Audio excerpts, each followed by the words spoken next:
Hey everybody, welcome. It's time to read. Let's learn it. It's been a great book. I love it. We're on page 14, starting on the second paragraph.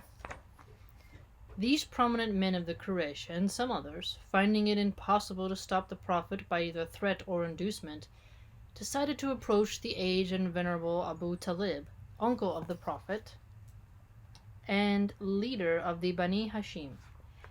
They would have killed the Prophet, but for the strong sense of tribal and family unity which protected the Prophet. His killing would have led to a violent blood feud with the Bani Hashim, who would undoubtedly have taken revenge by killing the killer or a member of the killer's family. The delegation of the Quraysh now approached Abu Talib and said, "O Abu Talib, you are our leader and the best among us. You have seen what the son of your brother is doing to our religion. He abuses our gods. He vilifies our faith and the faith of our fathers. You are one of us in our faith. Either stop Muhammad from such activities or permit us to deal with him as we wish." Abu Talib spoke gently to them, said that he would look into the matter, and dismissed them with courtesy. But beyond informing the Prophet of what the Quraysh had said, he did nothing to stop him from spreading the new faith. Abu Talib was a poet. Oh, that's cool. Whenever anything of this sort happened, he would compose a long poem and pour all his troubles into it. Yes, there is that sort of catharsis with poetry, isn't it? It feels good. You can write about something. I used to do that a lot with work, especially if the manager just tore into me that day. I'd write a sort of satirical poem, and that really helped. In the house of Al-Waleed, the actions of the Prophet became the most popular topic of conversation. In the evening, Al-Waleed would sit with his sons and other relatives and recount the actions of the day, and all that the Quraysh were doing to counter the movement of Muhammad. Khalid and his brothers heard their father describe the entire proceedings of the first delegations to Abu Talib. Some weeks later, they listened to him tell all about the second delegation to Abu Talib, which had no more effect than the first. The Prophet continued with his mission. Then Al-Waleed took a bold step. He decided to offer his own son Umara to Abu Talib in return for the person of Muhammad. Ooh.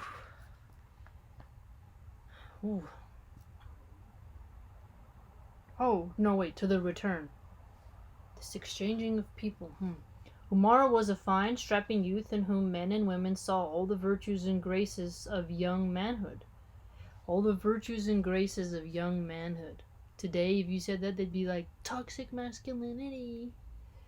The Quraysh delegation approached Abu Talib with Umara in tow. "O Abu Talib," said the delegates, "here is Umara, son of Al-Waleed. He is the finest of youths among the Quraysh, and the handsomest and noblest of all. Take him as your son. He will help you, and be yours as any son could be.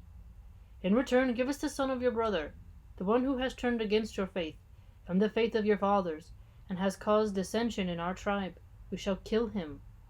Is that not fair, a man for a man?" Interesting, thing to ask somebody, right? So Abu Talib is like, it's hanging out, and here comes Umara, son of Waleed, and it's like, "Oh, do you want to take my son?" They're like, "Why?" "Well, we want to kill a member of your unit." It's like, no, it's not how it works. Jeez, man. I mean, it's like, it's tit for tat. I get it, like on the practical exchange rate dynamic. But the love connection, they're not even examining, right? It's like, you have a body that we want. We give you body for that body. It's like dollar for dollar. And you're like, no, there's attachment there.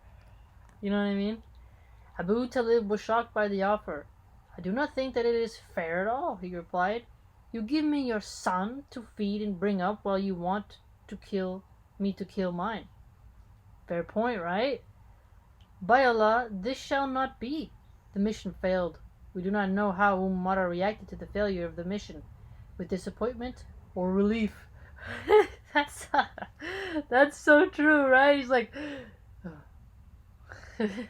now seeing no hope of Wait, hold on though. Imagine how Umara felt. He's like, "You want to give me away? Why?" He's like, "Well, we want to kill somebody, so we're gonna give you away." And it's like, what? To be raised by the man who will probably resent me because you killed someone he cared about? Yeah. It's like, no. Now seeing no hope of persuading Abu Talib to stop the Prophet, and despairing of persuading him themselves, the Quraysh decided to make the life of Muhammad and his followers so wretched that they would be forced to submit to the wishes of the Quraysh. They set the vagabonds of Mecca against him. These hooligans would shout and jeer at the Prophet wherever he passed, would throw dust into his face and spread thorns in his path. They would fling filth into his house. See, that's one that would make me furious. Ooh. If you oh man, like if you're in the public street, it's worse, right? But we're in the public street, we're gonna scrap. But if you violate someone's private property, you deserve to have a dog stuck on you. And in this activity, they were joined by Abu Lahab and Abu Jahal. This ill treatment was soon to enter a more violent phase. As the persecution of the Muslims gathered momentum, I mean, it really did pick up quickly, didn't it? It also increased in variety of method.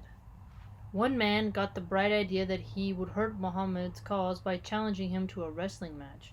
Oh, by trying to challenge his manhood. Honestly, though, I mean, I kind of wish politicians could do that today. It'd be kind of funny to watch Trump and Biden pummel each other. I think Trump would win. And thus belittle and humiliate him in public contest. I mean, hold on, though. Isn't that what, like, a lot of kings, what is it, Henry VIII? A lot of kings used to kind of have that back in the day. Was it James Madison? Oh, I forget the name of the guy, but he had a duel. But dueling was very popular in colonial America. Native Americans, they had their, okay, you're going to be a warrior, we're going to count coup, we're going to go to battle. There was something to say about that. The Greeks also, and the Romans, did wrestling too. So that seems like something where, even in the Arab world, it's practiced, right? Like, man to man. It's just me and you, right? Or people send their champions, and then the battle begins. But there's something to say, about morale. That's interesting. This man was an unbelieving uncle of the Prophet by the name of Rukana bin Abd Yazid, a champion wrestler who was proud of his strength and skill. No one in Mecca had ever thrown him.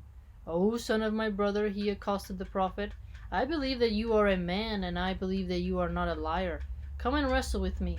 If you throw me, I shall acknowledge you as a true prophet."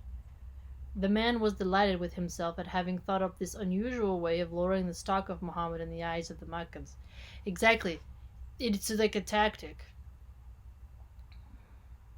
It's interesting. It's like trial by combat, Sort of. Muhammad would either decline and thus look small, or accept and get the thrashing of a lifetime. But that is what he thought. His challenge was accepted, and in the wrestling match that ensued, the Prophet threw him 3 times. But the scoundrel went back on his word. So that would be... Can you imagine watching something like that? I mean, it's pretty badass, if you ask me. Like a prophet, right? Saying, I'll get my hands dirty. Yeah, I don't have to hide behind my army, as some people do. I'll toss with you, one-on-one, mano-a-mano. Let's do it. That's pretty cool. I mean, especially today, when, most of our leaders hide behind a desk and play games of telephone. You do it, you do it, you do it, you do it, and then the person who carries out the action is so far away from the person who gave the order. It's out of sight, out of mind. And a robot, program it, does what it does. But for somebody to get in that face and do it. Imagine having a work environment, just to say, a thought experiment, where if someone was being awful to you, you could challenge them to some type of wrestling or fight. I think a lot of work disputes would definitely decrease. I think that's pretty badass. I don't know. I gotta say, you know, that's cool. The Prophet himself was reasonably safe from physical harm, partly because of the protection of his clan, and partly because he could give better than he took in a fight. Yeah, that's a cool way to write it. This writer, he knows that's a good way to write it. But there were other Muslims who were in a vulnerable position. Those who were not connected with powerful families or were physically weak. They included slaves and slave girls. There was one slave girl, the news of whose conversion so infuriated Umar that he beat her. He continued to beat the poor girl until he was too tired to beat her any more. And Umar was a very strong man.